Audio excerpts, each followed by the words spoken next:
여기 사랑니 있어요 이런 얘기하면 그때부터 이제 벌벌 떠는 거예요. 사랑니를 뽑을 때 중요한 요소 중에 하나가 또 양치가 되는지 여부였어요. 그러면 우리 입안은 축축하고 따뜻하고 음식물이 있으면 생길 수밖에 없는 게 이게 세균이에요. 치아를 썩게 하거든요. 치아 사이에 들어가 있는 음식물을 먹고선 부패하는 거죠. 그럼 냄새도 나고 평생 데리고 가야 되는 치아를 갉아먹는 경우도 있어요. 안녕하세요. 환자보다 깐깐한 치과의사 오원장입니다. 오늘은 우리 PD님의 요청으로 사랑니에 대해서 얘기해 볼 건데요. PD님 사랑니 언제 뽑았어요? 제가 한 6개월 전에 뽑았던 것 같아요. 어땠는데 이렇게 오늘 사랑니 얘기를 듣고 싶었어요?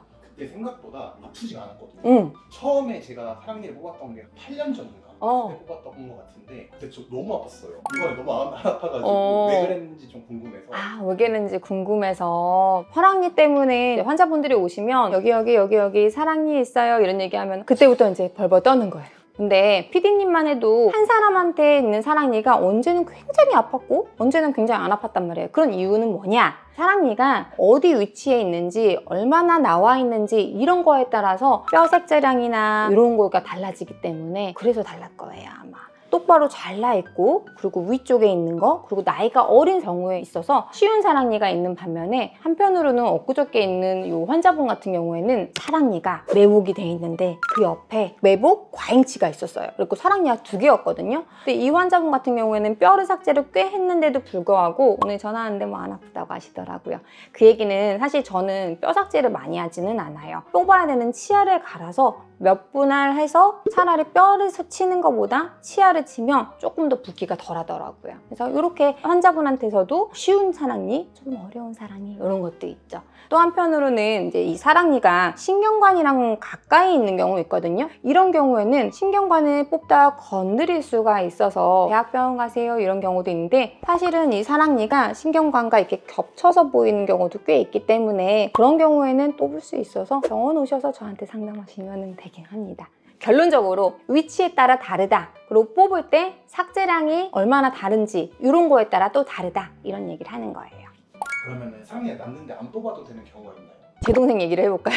제 동생 얼굴이 좀 커요. 얼굴의 골격이라고 하는 게 좀 크거든요. 그러니까 예를 들자면 큰 바구니에 계란을 수북하게 얹어도 올라오지는 않아요. 얼굴이 작은 친구는 바구니가 좀 작다고 보시면 되거든요. 근데 이런 작은 바구니에 계란을 넣다 보니까 사랑니가 나지 못하고 매혹돼 있거나 앞니가 삐뚤한 경우 생길 수가 있어요. 그래서 이렇게 얼굴이 큰 사람들은 사랑니가 똑바로 잘 나 있거나 매복돼 있지 않으면 사실은 뽑기는 저희로서는 좀 수월해요.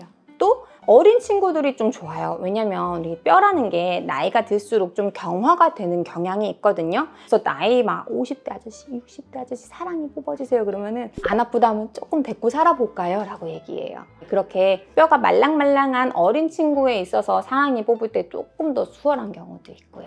사랑니는 얼굴 형태에 따라서 똑바로 나 있는 경우에는 안 뽑아도 되는 경우가 있어요. 근데 저가 뽑자고 하는 경우는 보통 양치질이 안 된 경우에는 뽑자고 해요.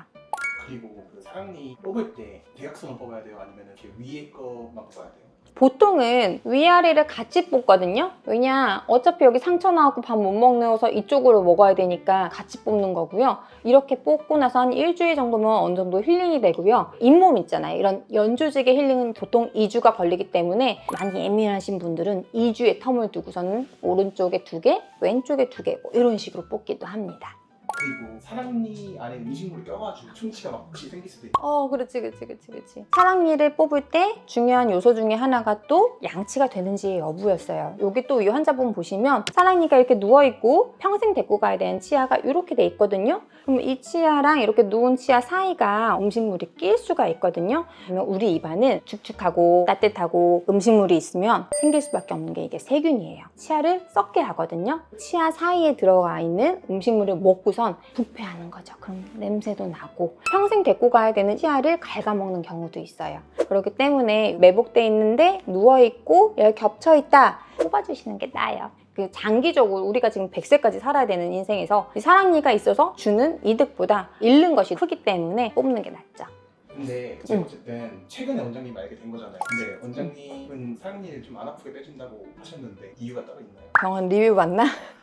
병원 리뷰에 그렇게 써있는데 아유. 이제 아까 말했듯이 환자분들이 사랑니에 대한 포비아 이런 게 있어요. 되게 힘들었다던데 어땠다던데 막 이런 것들 때문에. 그래서 환자분의 사랑니의 상태에 따라 정확하게 말씀드려요. CT 찍어서 얘랑 어떻게 겹쳐 있고 요거 부분은 얼만큼 되고 난이도가 어떠니 전혀 걱정하지 마세요 하기도 하고, 어떤 분은 제가 뽑기 전에 이제 앰뷸런스 하나 불러놨으니까 생명은 걱정하지 마시라고 이런 경우도 있어요. 그래서 이렇게 정확하게 환자분 상태에서 말씀을 드리고 또 마취를 충분히 해요. 우리가 사랑니 뽑을 때 마취만 충분히 하면 아프지 않은데 치아를 삭제하고 치아를 부시는 이런 과정 속에서 나오는 소리들이 트라우마를 줄 수가 있거든요. 그래서 얘 이렇게 뽑고 여기 나오고 있어요 이런 얘기들을 또 해주는 거죠.